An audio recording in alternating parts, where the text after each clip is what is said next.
কষ্টের একটা গল্প। একটা ছেলে আর একটা মেয়ে 2 বছর রিলেশন করার পর হঠাৎ একদিন মেয়েটা বলল, আচ্ছা একটা কথা বলি। ছেলেটা বলল, বলো।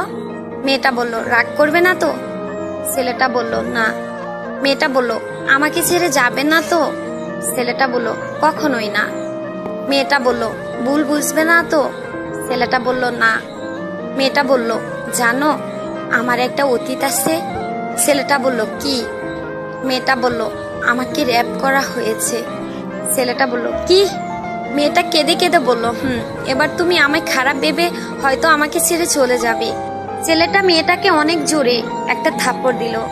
মেয়েটা বলল, চলে যেতে পারো, আটকে রাখবো না। এ বলে মেয়েটা কেঁদে কেঁদে চলে গেল। কিছুদিন পর হঠাৎ একদিন ছেলেটি মেয়েটিকে ফোন করে। মেয়ে বলল, হ্যালো। ছেলে বলল, একটু দেখা করবে? মেয়ে বলল, কোথায়? ছেলে বলল, আমরা যেখানে দেখা করতাম। মেয়ে বলল, আচ্ছা। ছেলেটি আগে থেকে এসে মেয়েটির জন্য অপেক্ষা করতেছে। কিছুক্ষণ পর মেয়েটি আসলো। মেয়েটি বলল, কিসের জন্য আসতে বলছো? ছেলেটি বলল, চোখ বন্ধ করো। মেয়েটি বলল, কেন? ছেলেটি বলল, এত প্রশ্ন করো না তো। মেয়েটি বলল, করলাম।